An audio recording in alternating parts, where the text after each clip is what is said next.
stamane le operazioni elettorali per il referendum costituzionale e per designare il nuovo Consiglio regionale del Veneto. Alle ore 12 nella provincia di Venezia ha votato il 15,5% degli aventi diritto. I seggi saranno aperti fino alle ore 23 di stasera e poi ancora domani dalle 7 alle 15, quando inizierà dapprima lo scrutinio referendario e poi quello politico-amministrativo. Anche nei 50 seggi del comune di Chioggia, come altrove, l'emergenza sanitaria impone il razionamento dell'accesso alle sezioni. All'esterno degli istituti, i volontari della protezione civile smistano gli elettori a seconda del numero di seggio, dove può entrare una persona alla volta, rigorosamente con mascherina. Molti degli scrutatori indossano guanti monouso in lattice. La prevedibilità del formarsi di lunghe file è comunque messa nel conto con pazienza da chi segue le istruzioni per esercitare il proprio diritto. Non vengono infatti segnalati finora atti di intemperanza o di insofferenza. Solo qualche disagio alla scuola Gregorutti in Calle Santa Croce, dove un elettore con ridotta deambulazione è stato costretto a salire le scale, aiutato da un poliziotto, dal momento che non era presente in loco l'addetto ad azionare la pedana prevista per gli scolari con disabilità. L'Ulstre Serenissima comunica che sono poco meno di 1000 gli operatori e i seggi che si sono sottoposti già nella giornata di ieri ai test sierologici nei distretti sanitari, 119 di questi a Chioggia.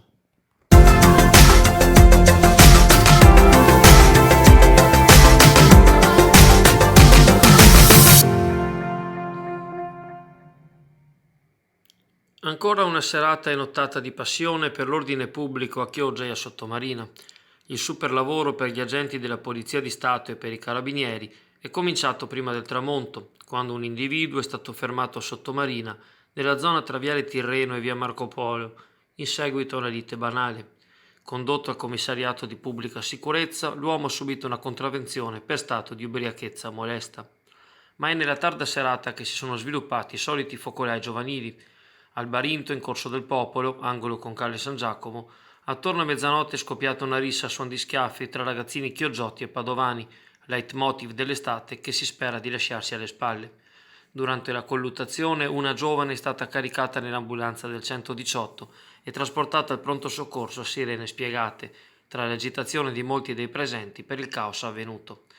Un'altra rissa a calci e pugni ha avuto luogo attorno alle 2 in un locale nella zona centrale del lungomare di Sottomarina, sedata da poliziotti e carabinieri, intervenuti poi in Piazza Europa, dove una settimana fa un 28enne è stato colpito e sfregiato da un branco di adolescenti.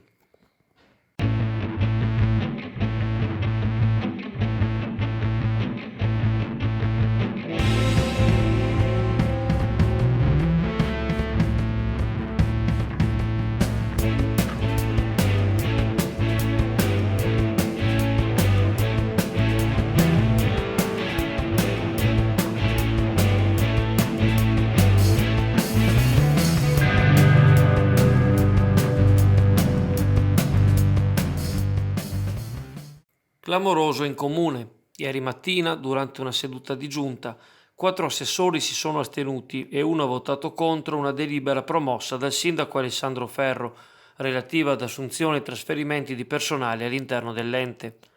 Il testo prevede infatti l'integrazione di un articolo 90 quale segretario particolare del sindaco, ruolo lasciato vacante dalle dimissioni di Gilberto Boscoli a fine novembre 2019, e l'avvio di una mobilità interna per trasferire un dipendente all'ufficio del giudice di pace. La situazione della pianta organica in quest'ultimo servizio infatti è deficitaria e si rende necessario acquisire nuovo personale allo scopo di mantenere attivo l'ufficio che serve anche agli altri comuni dell'area meridionale veneziana. Per avviare una mobilità interna, peraltro, occorre una procedura lunga un mese. Nonostante il colpo di scena, il sindaco è convinto di trovare una soluzione già lunedì o martedì, confidando di ripresentare la stessa delibera alla prossima seduta, magari con modifiche o ampliamenti. Nessuno però nasconde le evidenti conseguenze politiche di questo smacco, non solo quelle legate alla difficoltà degli uffici coinvolti. C'è chi sostiene che il diniego all'istanza promossa dal sindaco affondi le proprie radici nella situazione interna al Movimento 5 Stelle, chi è la griglia di partenza verso la prossima competizione elettorale della primavera 2021 e chi punta il dito più sulla scelta di voler riaffidare, dopo quasi un anno di vacanza, l'importante incarico istituzionale di segretario del sindaco, che potrebbe modificare equilibri faticosamente in bilico.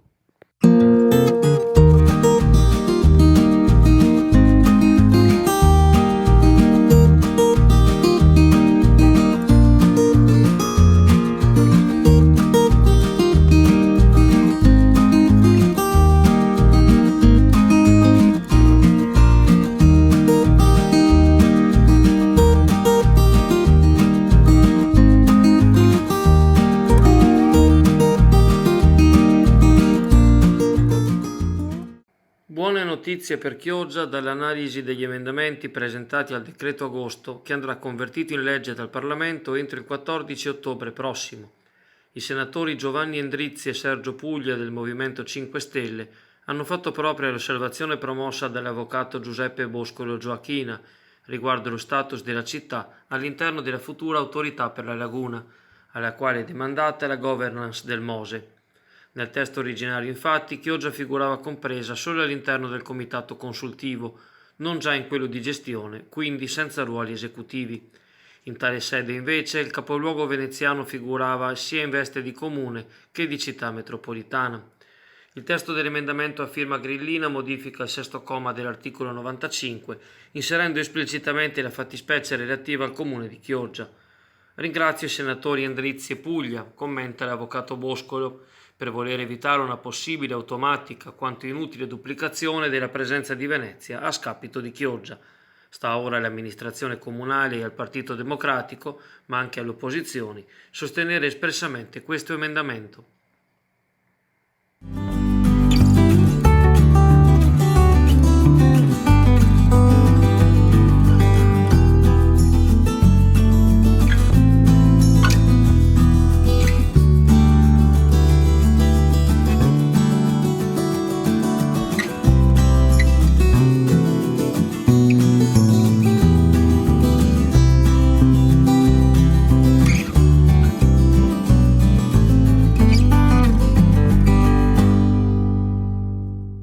Fin dalle prime ore del mattino in piazza Vigo, le attiviste dell'associazione Insieme Arte Amare Chioggia stanno dando vita nell'arco dell'intera giornata a un mandala, composizione artistica e floreale di ispirazione orientale. L'iniziativa, denominata Festa della Riconoscenza, è giunta alla 14ª edizione e avrebbe dovuto tradizionalmente svolgersi lo scorso maggio, fermata dall'emergenza sanitaria.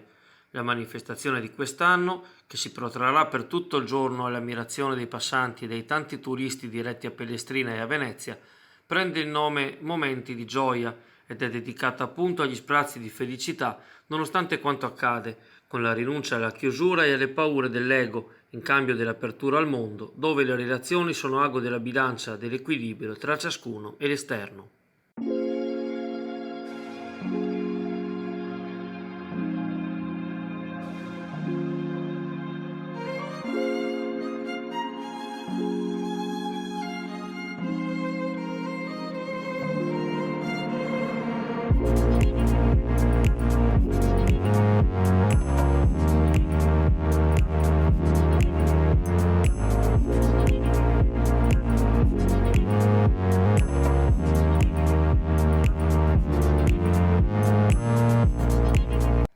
Ultimo test precampionato per l'Union Clodiense che nel campo di allenamento di Calino, ottima la tenuta del terreno di gioco, batte 3-0 i neopromossi dell'Union San Giorgio Sedico, i quali saranno avversari anche in campionato.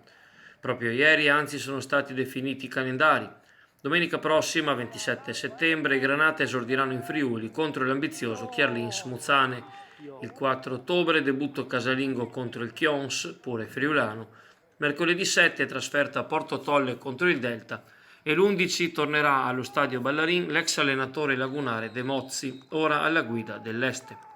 Quanto al test coi bellunesi, le reti di Nappello e Martino nel primo tempo ed Indreca nella ripresa suggellano una superiorità abbastanza costante, con sprazzi di bel gioco in profondità e poca sofferenza difensiva contro una pari categoria.